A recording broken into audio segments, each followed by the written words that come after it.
Kali ini episode khusus ya. Ternyata si monyet kemarin kena gigitan ular. Ular apa? Ternyata dia kena ular hijau. Ular hijau yang kita kemarin temu, ya jenis yang kita kemarin temuin itu loh ya pas kita herping. Tapi biru tuh. Yang biru ya? Biru. Itu. Dia kenanya yang biru, yang asli dari Lombok. Oke.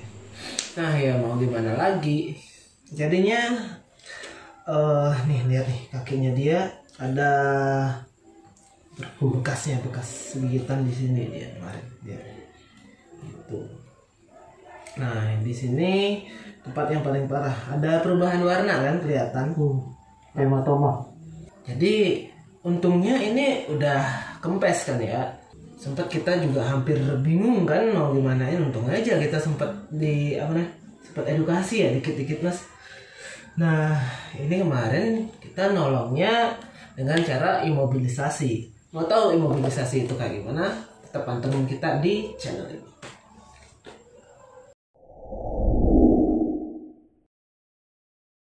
Nah, apa itu imobilisasi? Nah, merujuk pada WHO sendiri. Tahu kan WHO apa? Badan Kesehatan Dunia itu loh yang di bawah naungan PBB. Menurut WHO sendiri, untuk penanganan ular berbisa, gigitan ular berbisa, yang pertama kita lakukan adalah kita tetap tenang, baik dari si penolong maupun si pasien. Ya, si pasien kita tenangin dulu. Kita tenangin. Ya gitu juga. Ya enggak. Oke, kita tenangkan dia. Kita kasih pengertian kalau dia itu bakal baik-baik aja. Baru kita masuk ke tahap identifikasi dulu. Ularnya kayak gimana? Ularnya kemarin warnanya gimana sih? Nah itu lah yang seperti tadi bilang kan. Ya apa Pasti tadi? dia berbisa.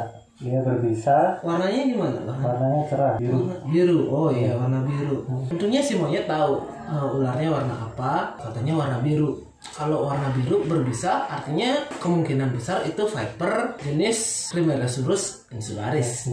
Insularis.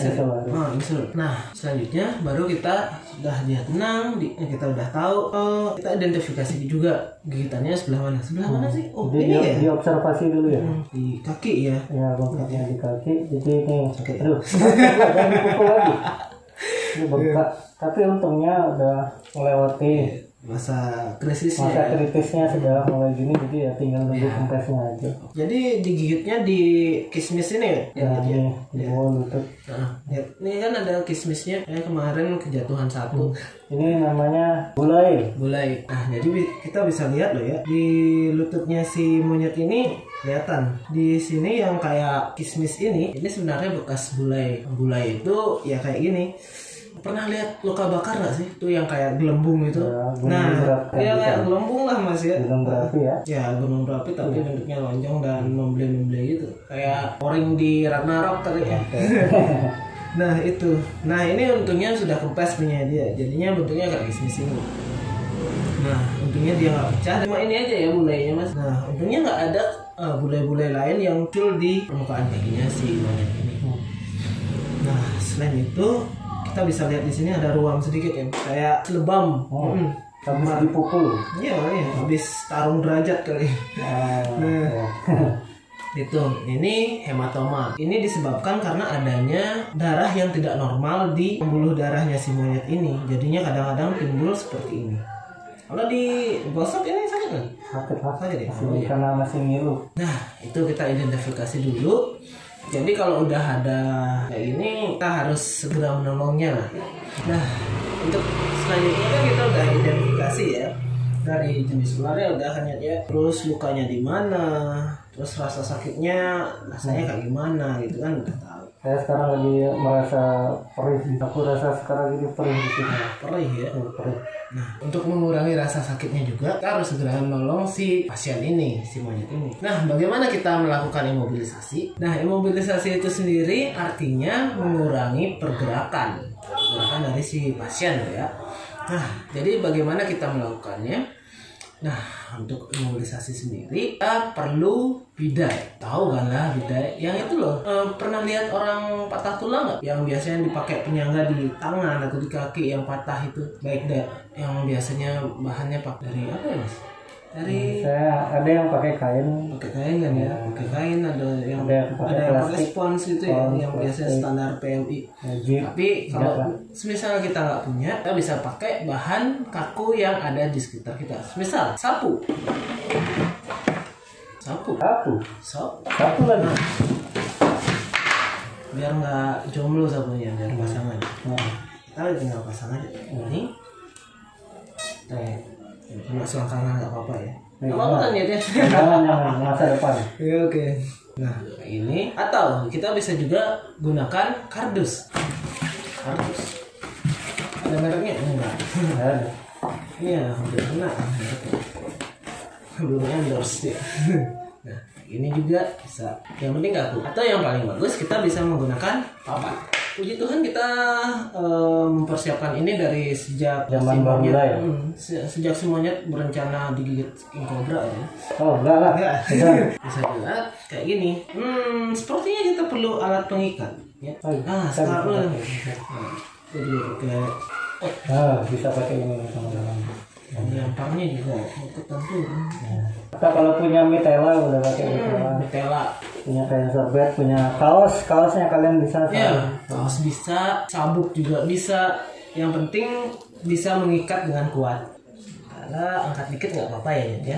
Itu masukin dong. Biar mandiri dong. Udah gede juga. Ada korban ditolong sebelum. Untung korbannya tahu. Iya, untung aja kan. Ya, ya. Jadi kita udah sempat edukasi dikit. Nah, ini kita usahakan ikatnya di persendian biar dia benar-benar persendian, karena biasanya yang paling sering bergerak kan daerah persendian juga. Jadi kita imobilisasinya di sana.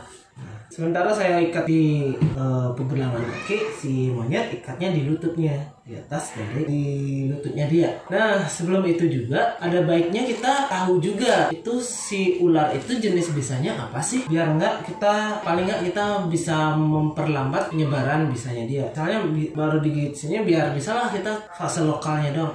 Iya, kita belum sempat jelasin fase lokal, fase sistemik ya. Nah, akhiran dulu lah. Akhiran ya. Kita cara buatnya dulu yang penting. Ini. Setelah ini kita akan jelaskan tujuan dari imobilisasi ini apa sih? Iya, kita udah kayak gini. Sekarang kita usahain biar si monyet ini rebahan. Walaupun rebahan, Santuy ya. Santuy. Nah, santuy ini. Nah, pas di saat seperti ini kita tetap ajak dia ngobrol, kita tinggalin. Kita tetap jaga kesadaran si pasien. Ya, lu nggak apa-apa kan? Bangun ya. Oh iya. Bangun. Besok kerja bangun. Oh. Nah, itu. Kita usahakan jangan sampai si korban itu kehilangan kesadarannya, baik itu tidur juga, karena pas si korban tidur ada kemungkinan bisa yang masuk itu ada bersifat neurotoksin. Nah, apa itu neurotoksin? Ntar dia yang jelasin bapaknya. Tentu aja si monyet serba bisa Karena berbisa. Nah, sekarang kita udah bikin dia santuy ini ya. Kita segera telepon ke pihak yang berwajib. Paskas lah pihak berwajib. Namanya gua curang, mau. Ya itu. Kita telepon ambulans. Atau dibawa langsung boleh, Cak? Boleh nggak kira-kira kalau dibawa langsung? Kalau dibawa langsung kita harus tahu tempatnya yang melayani dan yang menyediakan serum anti ular. Nah, juga sih. Soalnya nggak semua loh rumah sakit yang ada, khususnya di Bali ya. Karena kita domisili di Bali juga, KTP udah Bali loh. Nah, KTP-nya dia udah Bali. Saya di luar tuh. Ini monyet luar tuh ya. Nah, itu kita usahakan tahu dulu di mana sih tempat-tempat yang menyediakan serum anti bisa ular. Singkatannya apa? Sabu. Misal. Nah, spoiler dikit kok, nggak apa-apa ya. Jadi yang biar teman-teman juga nih biar tahu. Kalau di Bali di Sanglah ada. Sanglah. Wah, ada. Bros juga ada kan? Terus ada di Rumah Sakit Sanjiwani Gianyar. Oh iya, Sanjiwani. Tapi nggak semua rumah sakit ada. Nah, kan percuma juga kita bawa ke rumah sakit terus nggak ada anti bisa. Kita malah memperlambat penolongan pertama si pasien. Ya, tapi paling tidak di rumah sakit tetap akan diobservasi sama dokter. Tapi ya kita tetap harus dukung dokter-dokter di sini karena walaupun belum semua sebenarnya tahu penanganan gigitan ular, tapi paling tidak kalau kita sudah di Vaskes ada fasilitas obat-obatan dan alat-alat yang bisa mendukung kita untuk tetap survive di gigitan ular. Dibanding di rumah. Benar. Dan kayak si Onyet nih, goblok. Nah, itu kan udah tuh ya. kita tinggal tunggu aja, tunggu ambulansnya datang, ngiung, tetap jaga si kesadaran si pasien ini ya, dan baru bisa kita evakuasi. Nah kalau evakuasi sendiri, selama kita tahu tempatnya kan tadi udah dikasih tahu sama si monyet ya, di mana-mana aja yang ada tuh bisa kita pakai. Soalnya ini ya pakai mobil lah ya. Soalnya kalau pakai motor takutnya dia kan lebih bergerak, lebih lincah. Takutnya kayak gini, apa namanya, imobilisasi pas dibonceng di motor tidak berjalan dengan baik. Nah kalau di mobil kan masih bisa selonjoran tuh, masih bisa ya, masih nyaman lah posisinya. Nah itu kita usahain biar dia dapat ya evakuasinya pakai mobil lah. Kalau nggak ambulans ya mobil pribadi juga bisa. Sama penanganan yang nanti diberikan apa? Karena nggak semua gigitan luar berbisa dikasih serum, tidak semua. Jadi diobservasi dulu. Nah, nanti kalau misalkan si bisa tadi masuk sistemik baru. Nah ini kan si monyet udah kita imobilisasi ya. Nah berarti kita udah berusaha semampunya untuk mempertahankan hidup si monyet ini. Tinggal menunggu penanganan medis dari dokter yang baik. Oke lah ya. Nah tadinya kita sempat bilang ada beberapa hal yang baru ya, kayak fase lokal, fase sistemik, jenis-jenis bisa ular. Jadi untuk secara umum di Indonesia ini ular itu dibagi menjadi dua tipe bisa. Yang pertama neurotoksin dan hemotoksin. Secara umum ya, secara yang umum. paling global. Paling global. Tapi sebenarnya Banyak kandungannya banyak. Ada yang variasinya juga, ada yang Ada kayak variasi. melumpuhin jantung atau gimana, Ya, khusus ada serangan jantung, Kardiotoksin dan segala macam. Nah, Tapi cuma yang paling umum kita omongin sekarang itu yang neurotoksin sama hemotoksin. hemotoksin. Ya. Apakah itu? Silahkan ya. Ya, jadi neurotoksin itu dia sifatnya menyerang saraf. Secara paling umum, jadi korbannya akan ngantuk dan ini pembidaiannya juga akan beda lagi caranya. Iya, kalau biasanya kan di bidai kalau itu tuh hemotoksin karena kalau kita pakai tourniquet, bukan tourniquet, elastis band. Elastis band gitu ya, yang coklat yang biasanya pakai orang patah tulang itu. Jadi nanti biasanya kan si korban di bekas gigitannya akan kembung. Nanti kalau kita pakai itu dia malah tambah sakit. Agak cepat dia menyebarnya ke dalam. Ya. Bukan malah naik atau kemana lagi, dia bakal ke dalam dia gitu. Ya, sedangkan kalau pakai yang neurotoksin karena dia pakai elastis band karena dia sifat bisanya itu tidak membuat pembengkakan seperti ini. Tidak bengkak. Nah, jadi fungsinya juga untuk memperlambat sebenarnya. Iya. Itu juga ada aturannya pakai itu. Jadi tekanannya berapa BPM? Saya kurang paham, coba nanti cari di internet. Iya. Saya juga. Intinya tidak boleh terlalu keras, tidak boleh terlalu renggang. Nah, gitu.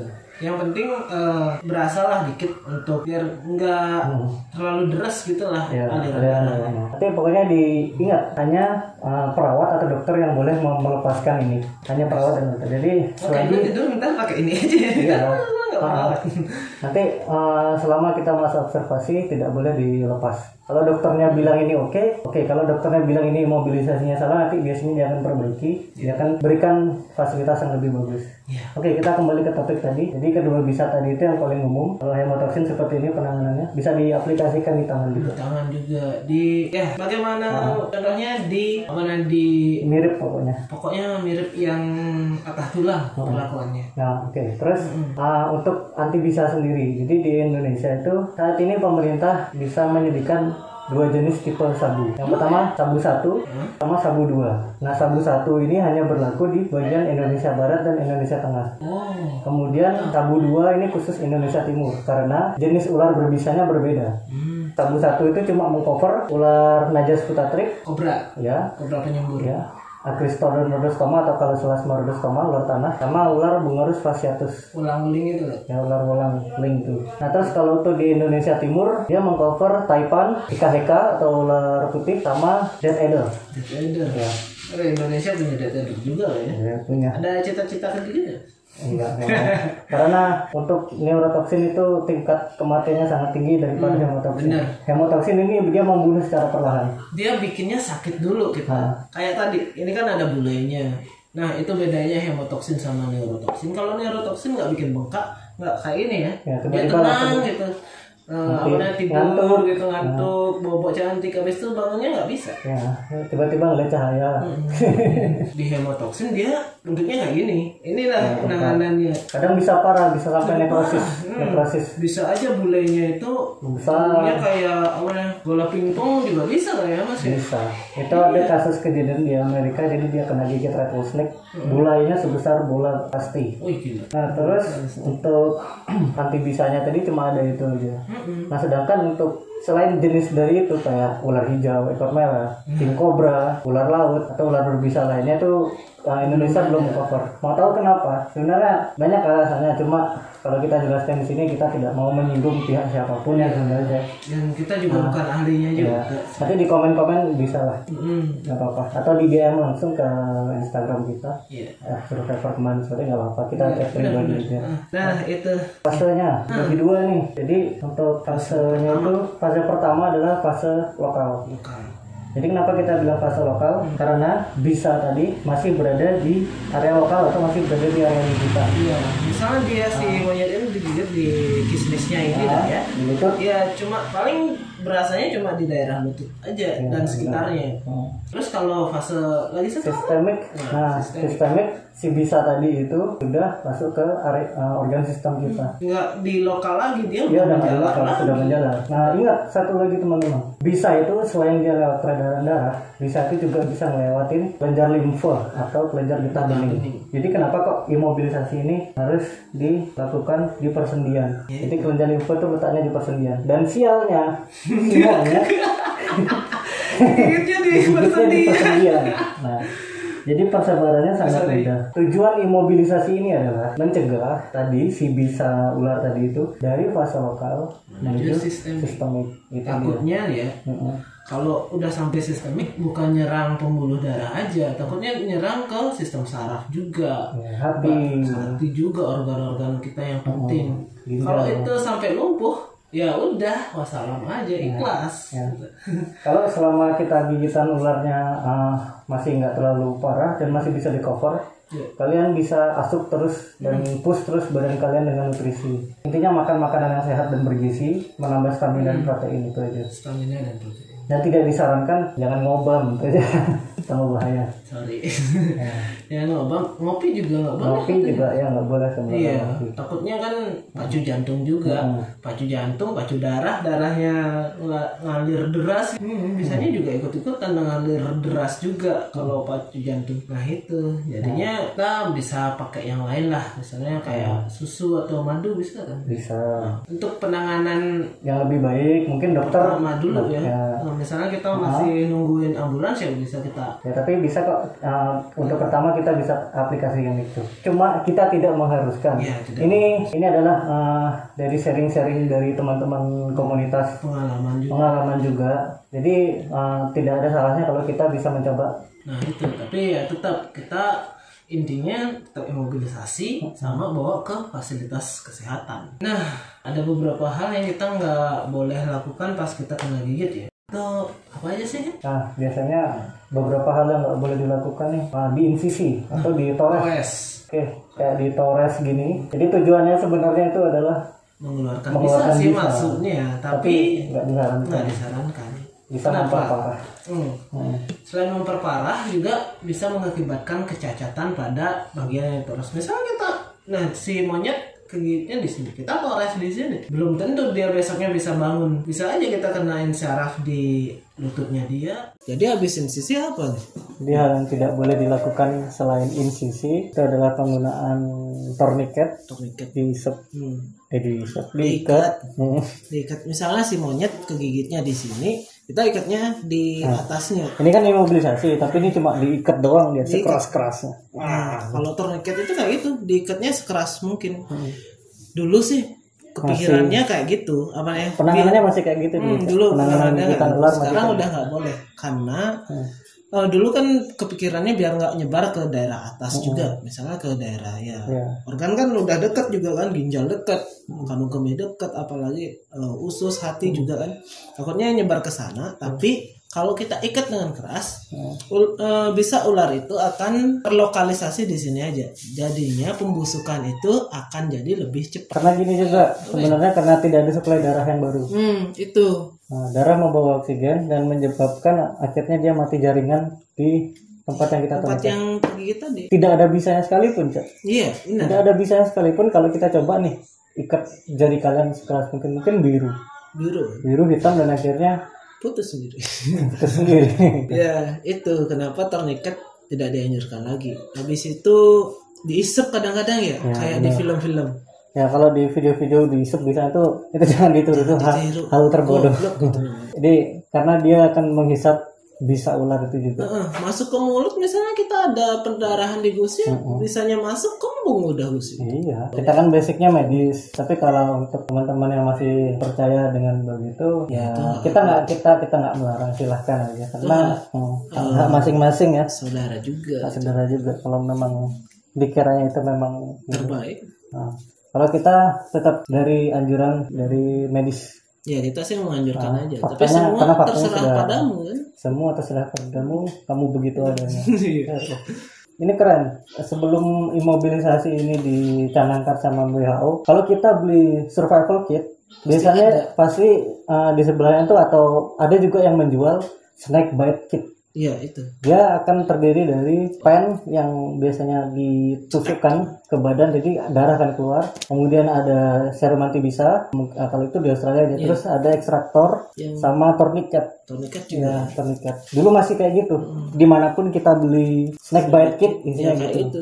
Tapi sekarang snake bite kit sudah update. Kalau kita beli ya isinya ini bidai sama mitela, elastis band, paracetamol dan alkohol yang pastinya karena luka ular itu tidak dibersihin. Bukan untuk diminum ya. Yang diminum paracetamol sama perban juga. Selain bisa juga si ular itu kan dia juga punya bakteri di mulutnya. Tahu kan ada salmonella gitu. Ya tetap kita bersihin juga. Itu ekstraktor kenapa sih nggak boleh? Ya prinsipnya dia sama kayak insisi tadi. Iya. Dan gerakan dari ekstraktor tadi dia bisa mempercepat si bisa tadi bergerak untuk menuju fase sistemik. Jadi itu mungkin jelas tentang ular dan venom ya. Ya. Apa lagi? Supaya teman-teman bisa lebih paham lagi. Jadi bisa share atau mungkin yang sudah paham bisa saling bantu, kita saling mengingatkan. Siapa tahu kita ada salah kata tadi ya. Salah kata juga ya kita bantu harus penyebar. Jadi benar. Semua orang yang awam harus tahu. Siapa tahu digigit piton tapi dikasihnya serum anti bisa ular. Piton kan nggak berbisa. Iya itu benar. Jadi dengan pemahaman seperti ini kita bisa mencegah itu. Saya kalian tahu aja kalau kalian nggak paham anti bisa ular itu fatal. Kalian bilang digigit ular, padahal ularnya nggak berbisa. Kalian sudah ngeluarin uang banyak jutaan rupiah hanya untuk menangani kaki yang tidak ada kena gigitan ular. Itulah pentingnya pemahaman. Lumayan nggak juga ya. Benar. Digigit piton yang notabene tidak ada bisanya, tapi bawa ke rumah sakit. Nah serum anti bisa ular karena ya mohon maaf, mungkin setiap obat itu akan ada efeknya kalau tidak ada penyakitnya. Ya coba kalian minum obat mah tapi nggak mah, atau minum komix tapi kalau nggak batuk teler. Benar. Itu yang paling sering. Ya janganlah. Ya gitu aja sih teman-teman. Dan ingat tetap lestarikan ular, jangan bunuh ular, pelajari mereka, kenali mereka. Jangan sampai kena bite kayak si monyet ini. Bite sama si monyet. Iya. Sama si ular bukan si monyet. Iya. Rabies dong. Oke lah kalau gitu teman-teman, kita cukupkan dulu ya. Sampai jumpa besok. Salam lestari.